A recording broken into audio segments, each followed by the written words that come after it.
올 한 해도 감사할 일이 많기를 바랍니다. 봄철인데 눈이 좀 왔어요. 하지만 봄철이 오는 걸 막을 수가 없습니다. 곧 따뜻해지고 곧 꽃도 피고 그렇게 할 것입니다. 그러므로 감사함으로 하나님을 예배하는 여러분의 신앙생활 되기를 간절히 바랍니다. 오늘 우리가 봉독한 이 말씀을 가지고 성도는 무엇을 믿는가 5번째 시간으로 십자가에서 죽으신 예수님을 믿습니다. 의 제목으로 말씀의 은혜를 같이 나누겠습니다. 따라합시다. 십자가에서 죽으신 예수님을 믿습니다. 십자가에서 죽으신 예수님을 믿습니다. 한 해를 시작하면서 목사에게 소원이 있다면 그것은 우리 성도들이 바른 말씀 위에 서고 그리고 신앙 고백을 잘 드려 믿음으로 사는 것입니다. 그리고 믿음이 자라나는 거예요. 사도신경을 강의하면서 저와 여러분이 하나님께 올바른 신앙의 고백 하나님께 올려드리시기를 간절히 바랍니다. 내 신앙 고백을 올려드리는 것이 예배예요. 그러므로 하나님께 예배를 잘 드리시려면 내 신앙의 고백을 하나님께 올려드리는 것입니다. 신앙 고백은요, 여러분 성경의 가르침에 대한 우리의 반응이에요.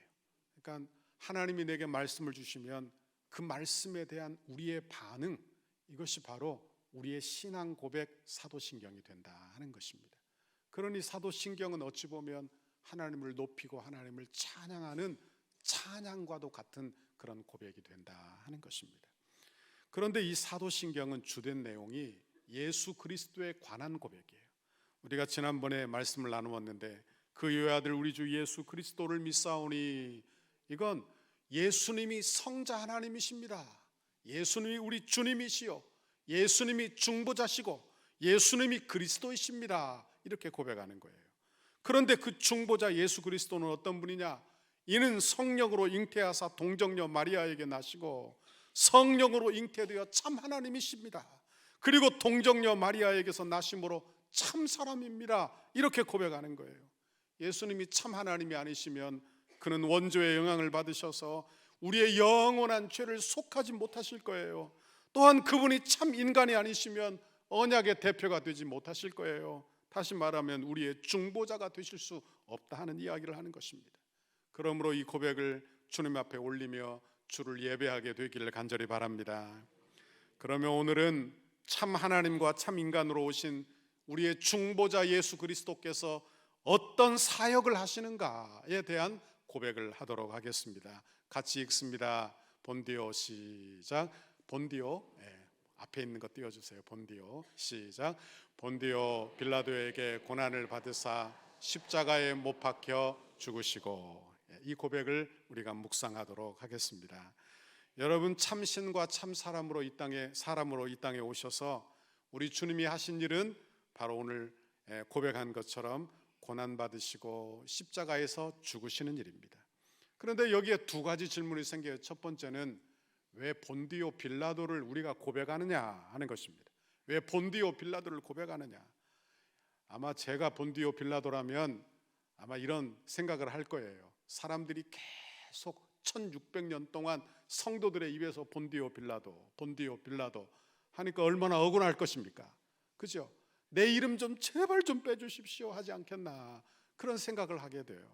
여러분, 빌라도는 누구냐? 주 26년부터 36년 동안 로마의 임명을 받아 유대 지역을 통치한 총독입니다. 그런데 이 빌라도가 일하고 있을 때 유대의 밀란이 일어나게 된 거예요. 폭동이 일어났어요. 유대인들이 예수를 잡아 예수를 십자가에 못 박으라, 그렇게 폭동을 일으키게 된 것입니다. 유대인들에게는 사형 언도권이 없어요. 그러니까 공권력을 가지고 있는 총독이 사형 언도를 내려야만 사형 집행이 되는 것입니다. 그런데 빌라도는 예수님의 죄를 찾지 못했어요. 요한복음 19장에 보면 예수님을 놓아주려고도 애쓴 그런 장면이 나옵니다. 그러나 유대인의 폭동으로 말미암아 어쩔 수 없이 예수를 십자가에 못 박도록 내어주게 되는 것입니다. 그러면 질문을 하게 돼요.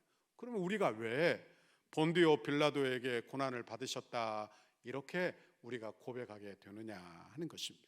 이 고백에는 두 가지 이유가 숨겨져 있어요. 첫 번째는 예수님의 고난과 죽으심이 단지 상징이나 교훈이 아니라 역사적 한 시점에 일어난 역사적 사건임을 우리에게 분명히 고백하게 하는 것입니다. 그러니까 우리의 신앙은요, 어떤 신앙인가 하면 어떤 신화나 어떤 사상이 아니라 역사적 사실 속에 일어난 역사적 사건이라는 것을, 역사적 신앙이라는 것을 우리가 알아야 한다 하는 것입니다. 또한 두 번째로 우리가 고백하게 되는 이유는 예수님의 십자가의 죽으심은 어떤 사적인 죽으심이 아니라는 거예요. 병이 걸려 죽었거나 모함을 당해 죽었거나 이런 사적인 것이 아니라 공적인 정죄의 죽음이었다는 것을 우리에게 가르쳐주고 있는 것입니다. 만약에 병들어 죽으셨다면 또는 암살되어 죽으셨다면 아마 그분의 죽으심의 의미가 손상될 것입니다. 그러나 예수님이 본디오 빌라도에게 재판을 받고 3번이나 죄가 없다고 선언되었음에도 불구하고 공식적으로 정죄가 되어 십자가에서 죽게 되었으니 예수님의 죽음은 공식적인 것이요 예수님의 죽음은 대속의 죽음이라는 것을 깨달아 알게 되더라 하는 것입니다. 여러분, 여기에서 우리가 두 번째로 하는 질문이 있습니다. 그러면 예수님이 성령으로 잉태되어 동정녀 마리아의 몸에서 탄생하셨어요. 그런데 여기에서 예수님의 생애에 대한 이야기가 무시된 채 즉각 어디로 가느냐? 예수님의 고난과 십자가의 죽으심으로 직행을 하는 것입니다. 그러면 질문을 하게 되어 예수님의 생애는 그럼 무시가 된 거냐? 여러분, 그렇지 않습니다.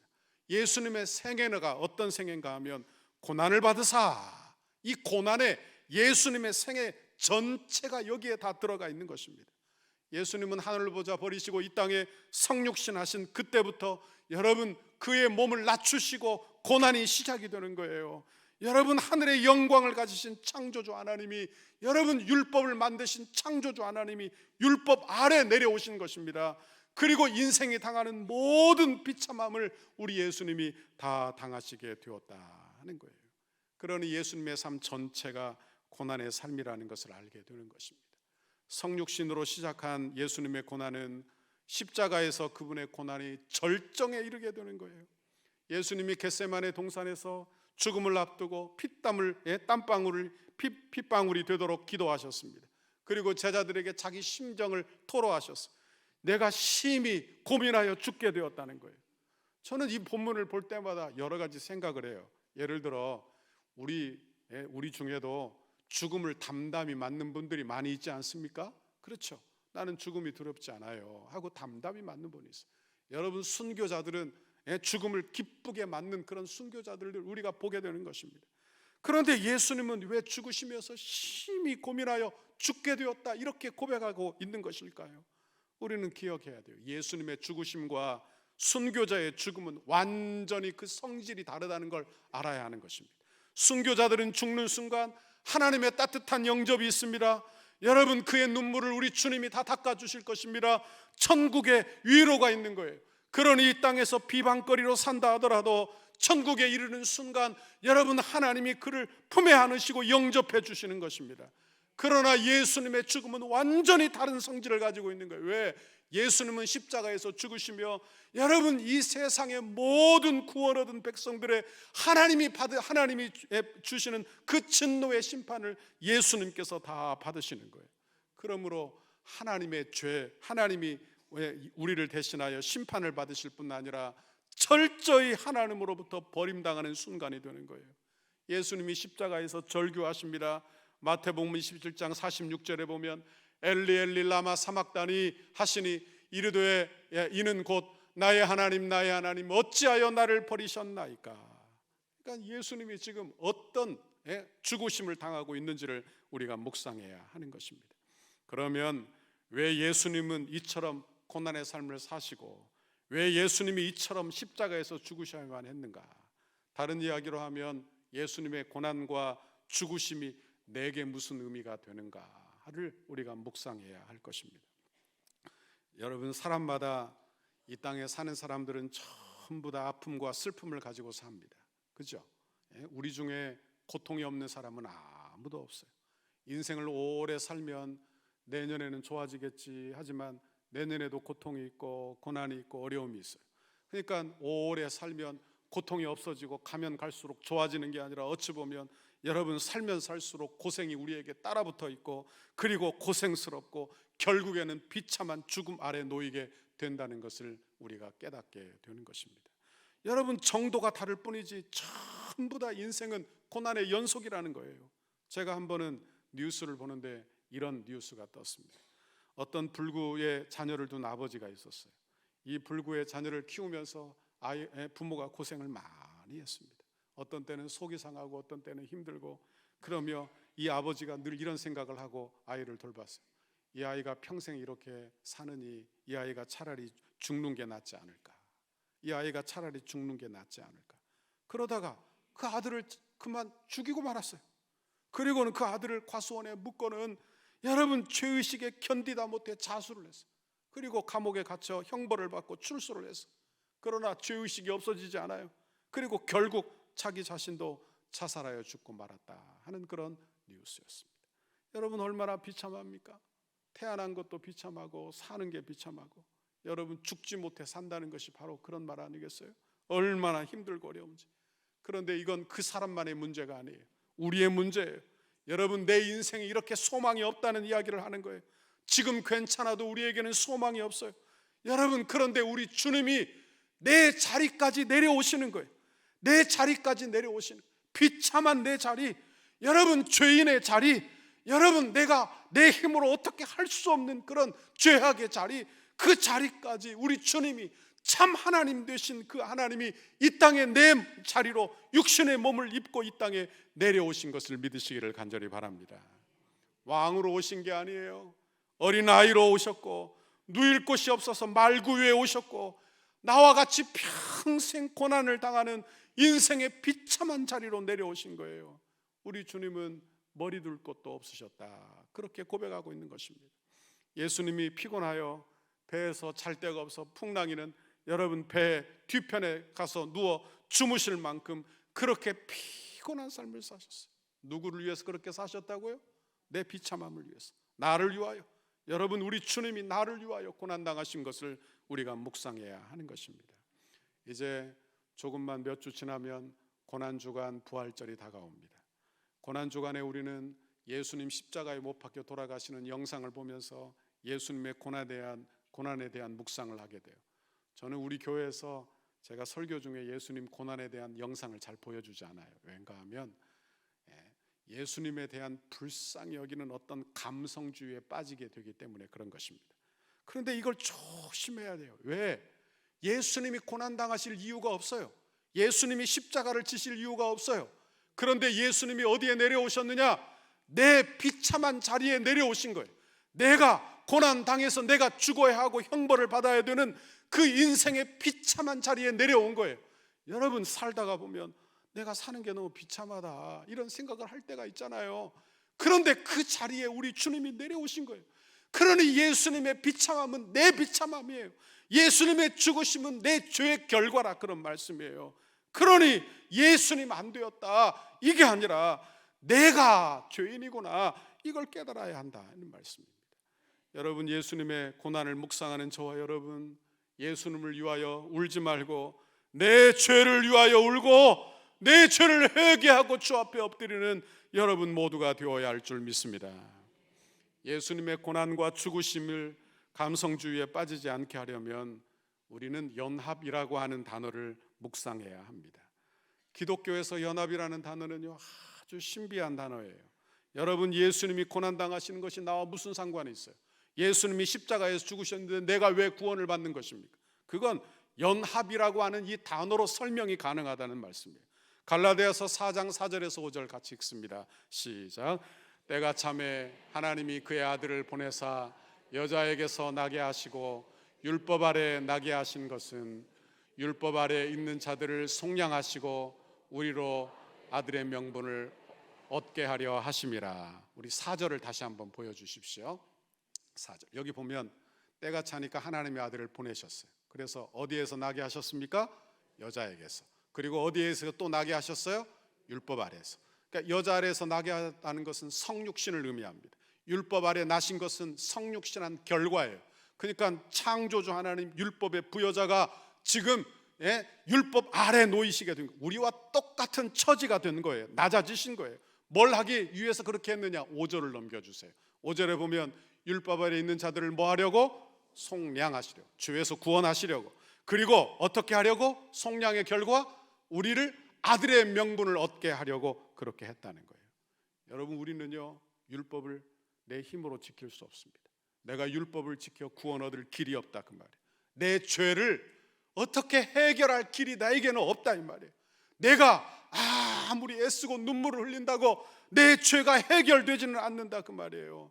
여러분, 그래서 하나님이 어떻게 하셨느냐? 마지막 때 그의 아들, 하나님의 아들 성자 예수님을 이 땅에 보내시고 사람이 되게 하시고 내 자리에 내려오게 하시고 나와 하나가 되게 하시고 나와 하나로 묶어 내 대신 내 자리에서 비참함을 당하시고 나를 위하여 십자가에서 죽게 하시고 나를 위하여 부활하시고 나를 하나님의 자녀 삼으신 줄 믿습니다. 물에 빠진 사람을 구원하기 위해서 어떻게 해야 됩니까? 물속으로 들어가야죠. 그래 물에 빠진 사람을 구원하는 거예요. 여러분, 죄에 빠진 인간을 구원하기 위하여 하나님이 어떻게 하셨느냐? 인간의 자리로 내려오신 것을 믿으시기를 바랍니다. 이게 대속의 진리예요. 대속의 진리. 로마서 6장 3절 읽습니다. 시작. 무릇 그리스도 예수와 합하여 세례를 받은 우리는 그의 죽으심과 합하여 세례를 받은 줄을 알지 못하느냐? 사도 바울은 죄사함의 은혜에 대하여 어떤 이야기를 하느냐? 예수님과 합하여 연합이라는 단어로 설명을 하고 있는 것입니다. 예수 믿는 것은 그저 죄를 잊어버리는 게 아니에요. 여러분, 교회 나와 예배하면 그저 내 죄가 그냥 사라지는 게 아니에요. 예수 믿는 것은요, 내가 스스로 고행을 하거나 수행을 하여 구원을 얻는 게 아닙니다. 득도하는 게 아니에요. 예수 믿는 것은 무엇이냐? 예수님과 연합하여 예수님이 이루신 그 죽으심과 고난이 내 것이 되는 것을 이야기하는 것입니다. 이게 어떻게 가능하냐? 연합이라는 단어로 여러분 설명이 가능하다, 그런 말씀이에요. 나는요, 예수님과 함께 묶여져 있는 하나님의 자녀가 되는 줄 믿습니다. 내가 예수님이 고난당하시고 예수님이 십자가에서 죽으실 때 나는 존재하지도 않았지만 여러분, 이미 예수님과 묶여 내가 당할 고난을 예수님이 당하시고 내가 당하는 비참함을 예수님이 다 경험하시고 내가 죄로 말미암아 하나님의 진노를 받아야 하는데 우리 주님이 나와 묶여 우리 주님이 십자가에서 내 형벌을 다 받으셨다, 이것을 우리가 믿는 것이다 하는 것입니다. 그러므로 예수의 이름을 믿는 자마다 구원을 얻는 줄 믿습니다. 로마서 6장 5절 읽습니다. 시작. 만일 우리가 그의 죽으심과 같은 모양으로 연합한 자가 되었으면 또한 그의 부활과 같은 모양으로 연합한 자도 되리라. 아멘. 여기 보니까요, 죽으심과 연합이지만 부활과도 같이 연합이라는 거예요. 이게 성도의 삶이라는 거예요. 그러니까 여러분, 이것이 얼마나 중요한 이야기인지 우리는 알아야 하는 것입니다. 예수님이 십자가에서 죽으실 때 예수님 따로 나 따로 있는 게 아니에요. 예수님과 연합하여 예수님 죽으실 때 나도 죽는 거예요. 예수님 부활할 때 나도 부활하는 것입니다. 여러분, 연합이라는 단어로 내 죄사함의 원리가 이렇게 풀어진다는 것을 여러분 잘 기억해야 하는 것입니다. 사도 바울이 예수님과의 연합을 이해하고 이런 고백을 하고 있어요. 갈라디아서 2장 20절 같이 읽습니다. 시작. 내가 그리스도와 함께 십자가에 못 박혔나니 그런즉 이제는 내가 사는 것이 아니요 오직 내 안에 그리스도께서 사시는 것이라. 이제 내가 육체 가운데 사는 것은 나를 사랑하사 나를 위하여 자기 자신을 버리신 하나님의 아들을 믿는 믿음 안에서 사는 것이라. 아멘. 여러분, 사도 바울이 연합이라는 단어로 자기를 이해하지 않았다면 결코 고백할 수 없는 내용이 되는 거예요. 내가 그리스도와 함께 십자가에 못 박혔어. 못 박혔어. 그는 그 당시 박해자예요. 여러분, 그런데 그가 예수를 믿고 고백하는 거예요. 내가 예수 그리스도와 함께 십자가에 이미 못 박혔다는 거예요. 그리고 나는 이미 죽었다는 거예요. 그리고 나는 이제 내가 사는 것은 오직 예수 그리스도 안에 산다, 이렇게 고백을 하고 있더라 하는 것입니다. 우리는 예수와 함께 묶여져 있는 존재인 것을 믿으시기를 바랍니다. 예수님이 내 자리까지 낮아지신 거예요. 그리고 나와 같이 비참한 자리에 내려오셔서 나와 연합하여 내 삶을 사시고 나를 일으켜 세워 하나님의 자녀 삼으시고 천국 백성 되게 하시는 것이 예수 믿는 것, 예수 복음인 줄 믿습니다. 키가 약 150cm 정도 되는 아주 작은 서양인이 있었습니다. 보통 서양인의 반밖에 되지 않는 키예요. 이 사람은 눈도 작고 코도 작고 피부는 핏빛이 없어서 잿빛 같아요. 그러니까 죽은 사람 같아요. 거의 그냥 자존감이 얼마나 낮은지 늘 자기 생각하기를 이런 생각을 하고 살았대요. 나는 너무나 작아. 얼마나 작아요. 그러니까 작으니까 보잘것없고 볼품 없으니까 나는 벌레 같다. 나는 벌레다.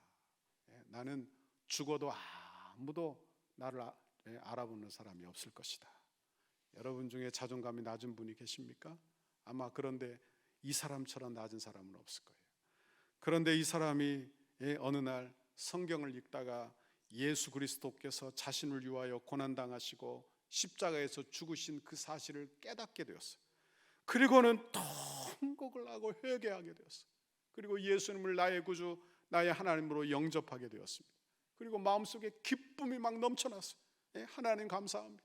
나 같은 죄인, 벌레만 또 못한 죄인, 나 같은 죄인을 위하여 우리 주님이 오셔서 나의 자리에 오셔서 고난당하시고 십자가에서 죽으셨습니다. 하나님 감사합니다. 그리고 찬송을 불렀어요. 그가 누구냐? 아이작 와츠라고 하는 분이에요. 이분이 찬송가를 시를 적었는데 찬송가 143장입니다. 웬 말인가 날 위하여 주 돌아가셨나 이 벌레 같은 날 위해 근혜 받으셨. 4절만 한번 같이 부릅니다. 나 십자가 배할 때에 그 일이 고마워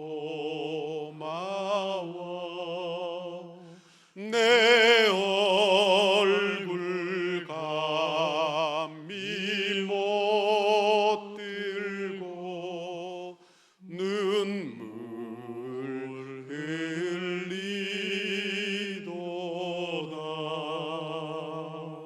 할렐루야, 할렐루야. 여러분 안에 이런 감동이 있으십니까? 여러분, 나 같은 죄인 위하여 우리 주님이 내 자리에 내려오셨어요. 내가 당하는 고통 아무도 모른다 생각하지만 우리 주님이 내 자리에 오셔서 나를 위하여 고난당하시고 나를 위하여 십자가 지신 것을 믿으시기를 간절히 바랍니다. 요한일서 3장 5절 같이 읽습니다. 요한일서 3장 5절 시작. 그가 우리의 죄를 없애려고 나타나신 것을 너희가 아나니 그에게는 죄가 없느니라. 아멘. 예수님이 뭘 하기 위해서 오셨어요? 죄를 없애려고. 예수님이 왜 고난을 당하셨어요? 죄를 없애려고. 예수님이 십자가에서 왜 죽으셨습니까? 죄를 없애려고. 죄를 없애려고. 여러분, 죄를 없애려고. 죄를 없애려 하면 그가 어떤 분이 되셔야 하느냐? 그에게는 죄가 없느니라. 죄가 없으신 분이 되어야 하는 거예요. 그러니 죄 없으신 참 하나님, 죄 없으신 우리 주님이 이 땅에 오셔야만 하는 것입니다. 구약의 제사 제도를 한번 보십시오. 죄인들이 짐승을 끌고 제사장에 갑니다. 그런데 어떤 짐승을 가지고 와야 됩니까? 흠없는 짐승을 데리고 와야 되는 거예요. 뭘 상징하는지를 잘 보십시오. 성경에서 제물은요 꼭 흠없는 것을 드려야 하는 것입니다. 그러니까 흠없는 그 제물은 무엇을 의미하느냐? 예수 그리스도, 그 어린 양, 영원한 우리의 어린 양을 이야기하는 거예요. 구약의 모든 제사는 바로 예수 그리스도의 십자가에서 죽으심을 예표하고 있는 것입니다. 동물의 피로는 안 돼요. 사람의 피로도 안 돼요. 죄인은 안 되는 거예요. 오직 참 하나님이시고 참 인간이신 예수님, 성령으로 잉태되시고 동정녀 마리아의 몸에서 나신 우리 주님 예수 그리스도의 피만 우리의 죄를 사하는 줄 믿습니다. 우리의 죄가 그렇게 씻겨나가는 거예요. 여러분, 내 죄가 어떻게 씻겨나갈까요? 우리는 죄를 지어도 세월이 지나가면 그냥 덮어두고 살아요. 덮어두고 마치 죄 없는 것처럼 그냥 덮어놓고 삽니다.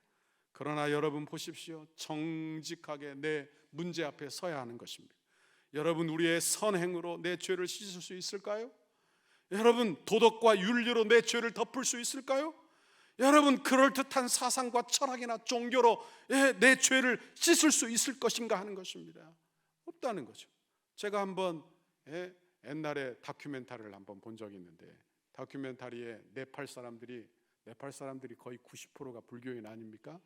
그런데 이분들이 평생 한번 이 108벤지 그냥 막 엎드려서 바닥에 엎드려 막 절하면서 사원까지 가는데, 얼마나 가느냐? 일주일도 가고 뭐 한 달도 하고 이렇게 한다는 거예요. 그러니까 뭐 관절이 남아나겠습니까? 여러분, 온 몸에 막 가죽을 붙이고 심지어 타이어 조각을 붙이고 여러분, 그렇게 엎드려서 절하면서 가는 거예요. 그렇다고 죄가 사해지느냐 하는 거예요. 그렇다고 죄가 사해져. 저는 이런 생각을 했어요. 아마 몸이 얼마나 괴로울 거예요. 관절이 얼마나 아플 것입니까?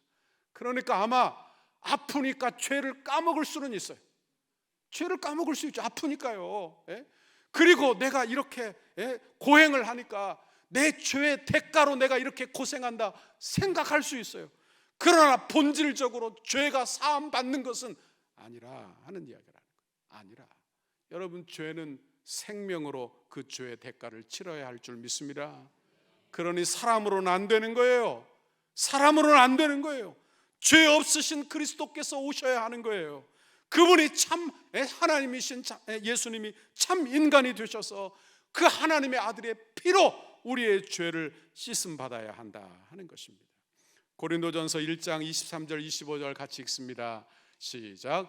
우리는 십자가에 못 박힌 그리스도를 전하니 유대인에게는 꺼리끼는 것이요 이방인에게는 미련한 것이로되 오직 부르심을 받은 자들에게는 유대인이나 헬라인이나 그리스도는 하나님의 능력이요 하나님의 지혜니라.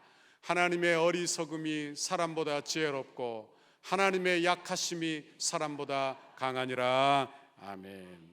십자가는요 이방인에게 미련해요. 왜? 예수님의 십자가 복음은요 철학적이지 않아요. 그러니까 받아들일 수 없고 어리석은 것이 되는 거예요. 여러분, 유대인들에게는 꺼리끼는 것이요. 왜? 십자가는 형틀이에요. 형틀. 여러분, 저주의 상징이 되는 것입니다. 그러니 그 안에 매달린 예수 그리스도는 꺼리끼는 것이 되는 거예요. 그러나 예수 믿는 저와 여러분에게는 달라요. 그가 유대인이건 헬라인이건 이방인이건 예수 믿는 자에게는 여러분, 십자가가 하나님의 능력이요 하나님의 지혜인 줄 믿습니다. 여러분, 하나님의 능력이 되는 것은 예수의 십자가를 믿어 죄사함을 받아요. 그 무엇으로도 받을 수 없는 죄사함이 그 안에서 이루어지는 거예요. 하나님의 능력이에요. 죄사함의 능력. 여러분, 이건 하나님의 지혜예요. 여러분, 하나님의 공의, 죄는 심판받아야 되는 하나님의 공의, 떠난 죄인을 구원하시고 용서하시는 하나님의 사랑, 이것이 어떻게 한 곳에 나타나요? 그런데 십자가에 하나님의 공의와 사랑이 온전하게 드러나는 거예요. 하나님의 지혜예요. 사람으로는 도저히 상상할 수 없는 하나님의 지혜. 여러분, 이것이 예수님의 십자가인 줄 믿습니다. 요한일서 2장 2절 읽습니다. 시작. 그는 우리의 죄를 위한 화목제물이니 우리만 위할 뿐 아니요 온 세상의 죄를 위하심이라. 아멘. 예수님의 십자가는 뭐라고요? 우리의 화목제물. 우리의 화목제물. 그러니까 하나님과 우리 사이는 원수지간에, 죄로 말미암아 원수지간에는 화평이 없어요. 원수지간에는 평강이 없어요. 그죠? 서로 잡아먹지 못해서 안달인 것입니다. 그런데 예수님이 화목제물로 오셔서 우리를 위하여 죽으시고 부활하시고, 여러분, 나와 함께 연합하셔서 죽으시고 부활하심으로 내 죄를 담당하시고, 여러분, 우리 안에, 예수 안에 있는 우리에게 화목을 선포하신 줄 믿습니다. 그러니 우리는 하나님과 화목을 누리게 된 거예요. 여러분, 교회 나오시면요 제일 먼저 하나님이 주시는 복이 있어요. 여러분, 주일날 여러분이 교회 오셔서 꼭 받아 누려야 할 복은 화평의 복, 화목의 복, 평강의 복인 줄 믿습니다. 평강의 복. 이거 잃어버리면 큰 손해가 나는 거예요. 여러분, 우리의 문제는요, 여러분, 우리의 문제는 다른 게 아니에요. 우리의 문제는 예수 그리스도가 내 삶에 없는 것이 문제예요. 여러분, 내 안에 은혜가 없는 것이 문제라는 거예요. 은혜가 없는 것이. 그러니까 화목함도 없고 평강도 없는 것이 우리의 문제라 하는 것입니다. 오늘 저와 여러분이 예수님 앞에 나오기를 간절히 바랍니다. 예수님 앞에 나오기를 간절히 바랍니다. 여러분, 그리고 예수님과 연합된 우리를 바라보시기를 바랍니다. 연합이라는 단어를 뒤집어 보면요, 이런 단어로도 말할 수 있어요. 동행이라고도 말할 수 있어요. 그러니까 우리는요, 예수님과 연합된 존재, 나를 혼자 따로 떼어서 볼 수 없는 존재가 되었다 이 말이에요. 예수님과 꼭 같이 붙여서만 성도가 되는 거예요. 예수님과 꼭 붙여서만 교회가 되는 거예요. 나 혼자 떨어져 나오면 교회도 안 되고 성도도 안 되는 거예요. 그러니까 여러분, 예수님과 꼭 붙어 있어야 돼. 그게 뭐냐? 그건 예수님과 동행하는 삶이에요. 예수님과 동행하는 삶. 여러분 원하기는 우리 주님과 동행하는 삶 살기를 간절히 바랍니다. 마지막으로 한 번 더 고백합시다. 우리 한번 띄워주십시오. 같이 읽습니다. 시작.